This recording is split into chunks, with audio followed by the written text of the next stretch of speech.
Hi everyone, and welcome to today's drawing time-lapse plus voiceover. I'm still trying to search for a name for this new series.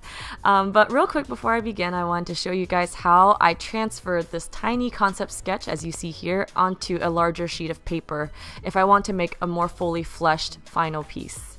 First, I took a photo of the sketch with my phone, and then I printed it out onto a large sheet of printer paper. Then I overlaid this sheet of drawing paper over it, put both things over the light pad from DB Mirror, and adjusted the light settings as I needed to in order to properly trace my own concept sketch. And DB Mirror is a great product. It's super easy to use, and I highly recommend it. And thank you, DB Mirror, for sending it to me. Oh yeah, and of course, before I begin, the usual disclaimer is I really encourage you guys to only trace images if it's your own original work. Please do not trace other people's artworks or photographs. Alright, on to today's topic of discussion.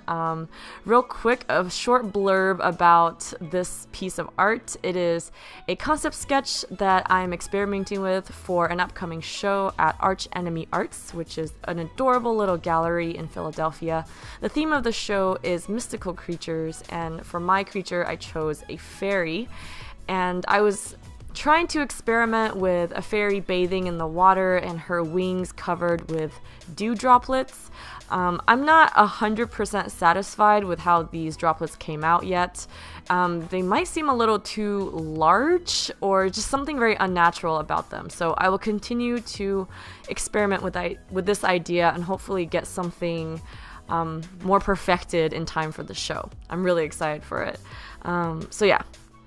Today's topic of discussion is something that over the last few months I have been kind of thinking about in my mind, and I almost had like kind of a small epiphany this morning, and I really wanted to quickly record the voiceover before I forget all the details because I want to share this little grain of knowledge with you guys. And I was thinking a lot lately about how we as artists or any sort of creative professions or even hobbyists, we have to really take good care of our mental well-being.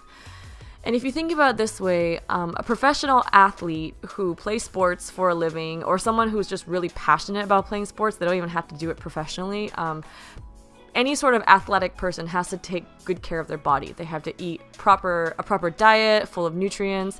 They have to continually stretch and work out to maintain their physique.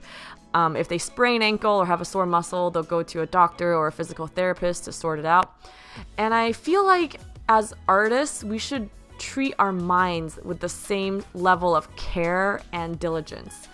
And what I mean by that is, for example, the last few months, because I have really increased the number of projects and just my workload overall, I have had very little free time. So whenever I have a free moment, instead of my usual routine of going on gossip websites or surfing Reddit or, I don't know, watching hours and hours of kind of, guilty pleasure reality shows, instead of occupying my time with those things, I took whatever spare time I had and I just really relaxed. Like, I tried to meditate, I tried to listen to calming, chill music, go on walks or take a bath even, or stretch or work out. And those things, those activities that help me clear my brain rather than polluting it with useless junk, have really helped kind of re-energize me and reset me for my next work session.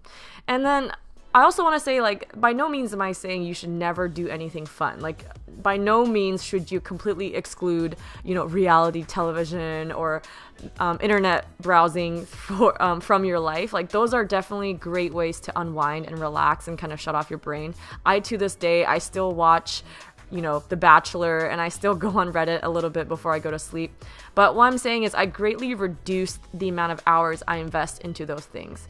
So instead of occupying pretty much all of my free time with kind of, not couch surfing, sorry, with being a couch potato or surfing the web, I now only occupy a few, like maybe 30 minutes to 1 hour a day of those things. The rest of the time, I try to do things that really nurture my brain.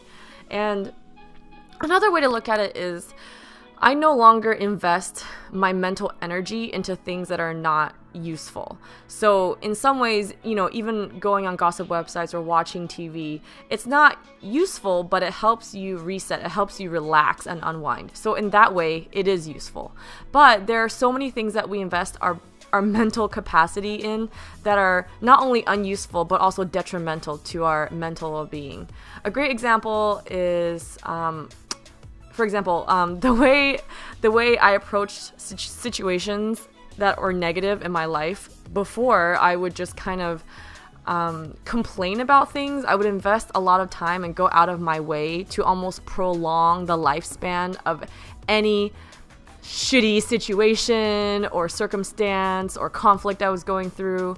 I remember, for example, when I was trying to get my healthcare issue sorted out, because if you're self-employed, healthcare is like a huge weird hassle. I was trying to go through the Affordable Care Act, and basically it took me hours. I had a whole day invested into a failed mission of trying to set up my health insurance. I was on the phone for hours and hours and just feeling super frustrated and stressed out that I wasted a whole day and nothing came of it.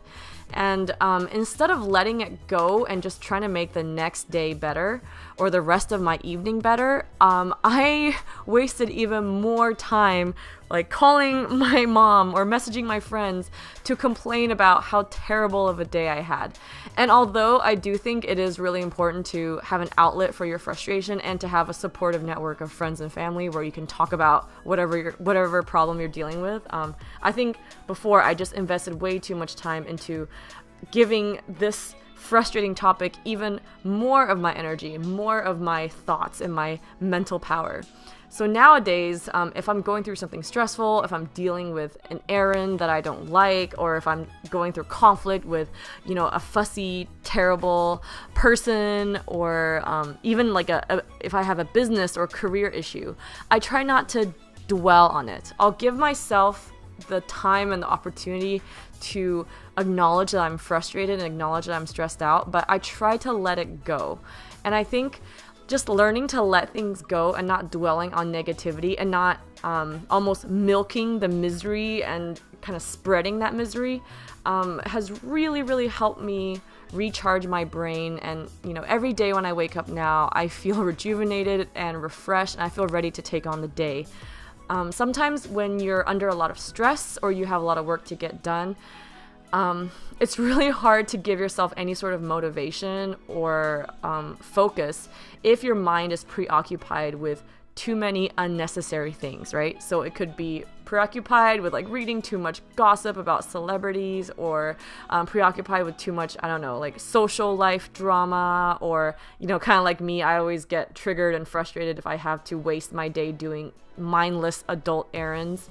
And it's just not good to dwell on those things. So over the last few months, it's kind of been a positive feedback loop where because I have so much work to do, I don't have time to dwell on negativity, or I don't have time to waste my mental energy on useless things.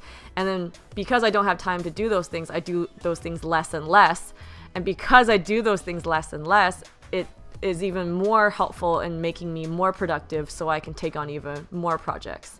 So all in all, I just wanted to share this with you guys. Hopefully those of you watching out there, if you're going through a stressful time, whether it be at school or whatever job you have, or if you're going through just any tough time in life where you need to really focus and concentrate and get stuff done, I hope you can find these tips useful. And I hope you guys can also find ways to clear your mind of clutter and negative energy. I know it's something that people preach all the time, but having actually done it in the last few months, I really noticed a significant improvement in my productivity and also my creative capabilities, right? The muse for painting is very fickle, and we have to take good care of our mental energy. So yeah, I hope you guys enjoyed this time lapse. If you're interested in prints and stickers of this piece and a few other pieces, I have them in my shop at happyd-artist.com. And before I conclude this video, I wanted to proudly share these amazing entries from my $1 coloring challenge last month. I am so blown away. If you guys are interested in entering this month's challenge, go to patreon.com/happydartist and pledge at least $1. And I'll catch you guys next time. Bye!